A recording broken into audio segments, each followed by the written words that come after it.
Salam alaikum wa rahmatullah wa barakatuh. Bonjour à toutes et à tous mes très chers amis, bienvenue sur le 2.0, bienvenue chez Bernard.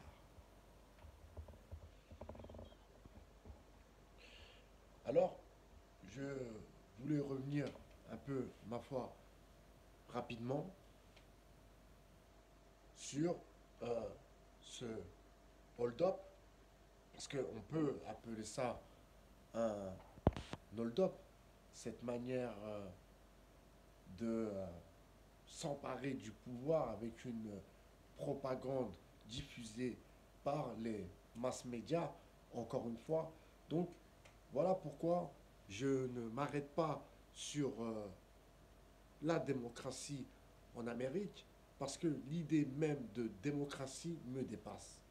Mais bon, là, pour le coup, il faut tout de même se questionner sur le premier amendement qui a été violé par l'équipe de Biden. Donc la scène est la suivante. Sur CBS, une des chaînes câblées américaines, où la présentatrice vient annoncer euh, les résultats de un ou deux États et euh, au début de son communiqué, eh bien, on lui coupe le micro et on enlève l'image. Vous imaginez la violence de cet acte, ce qui prouve aussi, encore une fois, que les médias sont bien ceux qui contrôlent l'information et qui mettent les présidents en place, mes chers amis. Ça aussi, c'est quelque chose qu'il ne faut pas oublier. Alors, Donald Trump a été vicelard. Comme à l'accoutumée, le vieux monsieur connaît très bien les médias et surtout connaît bien leur jeu et leur manipulation. Donc ce qu'il a fait en fait, il avait déjà préparé le coup et envisagé éventuellement la fraude. D'ailleurs, cette fraude qui a déjà existé auparavant, si vous voulez. Donc, il a anticipé la fraude, il a essayé d'équilibrer vraiment un jeu d'équilibriste et de professionnels comme il est lui-même un as de la com et aussi un as de la manipulation.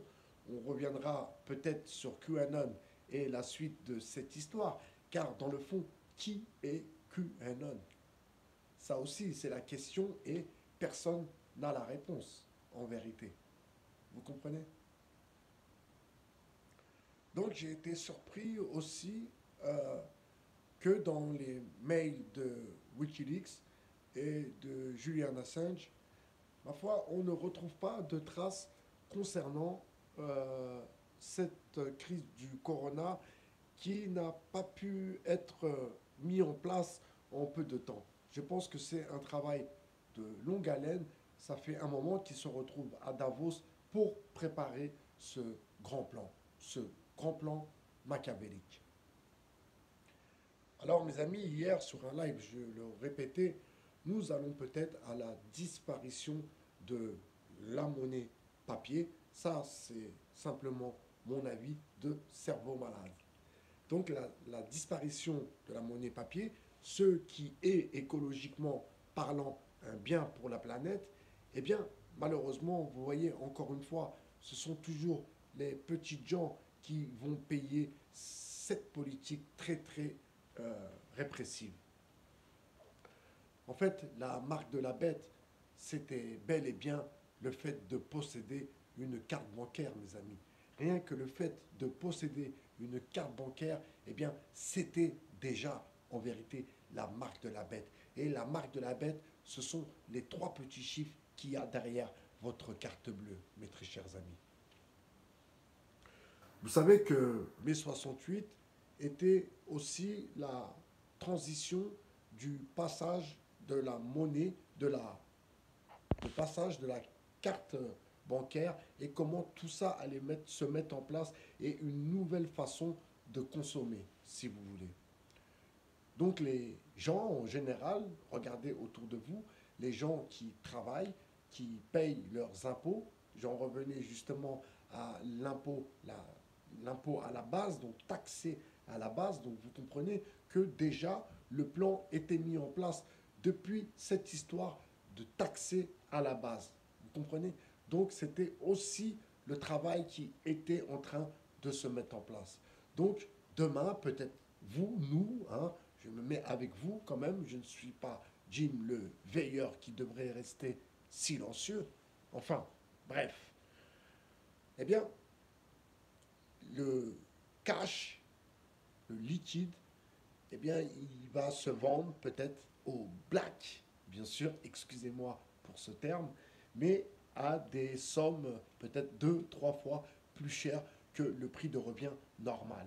Et le fait d'avoir une carte bancaire avec ses prélèvements automatiques, etc., fait que vous feront, vous, vous allez faire partie de ces gens qui ont la marque de la bête, mes très chers amis. Vous comprenez?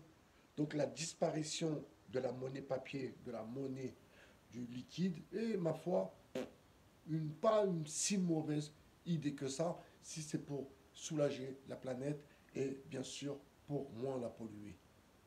Ensuite, comment va se passer la suite de l'histoire? Ça aussi, qui va être les grands gagnants de cette histoire, encore une fois? Eh bien, ça sera toujours les mêmes, donc les banques et ceux qui nous gouvernent, encore une fois, en faisant monter justement le prix de la monnaie, peut-être justement pour revoir l'évaluation de celle-ci. Vous comprenez? Pour lui redonner une autre valeur.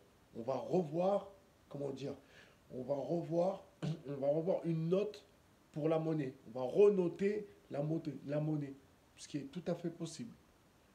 Sans oublier que tous ceux qui auront la marque de la bête, qui seront à part et qui devront galérer pour avoir du liquide. Comme je vous ai raconté, quelqu'un a voulu retirer 2 000 € dans une banque, pas à la poste, et il n'a pas pu. Il devait fournir des preuves pour retirer 2 000 € à monsieur qui travaille. Vous comprenez? Donc c'est vraiment très, très, très, très inquiétant. Mes très chers amis, je vous souhaite une très bonne journée. Et je vous dis à très bientôt sur le 2.0. C'était Bye BHR, votre philosophe. Ciao, mes amis.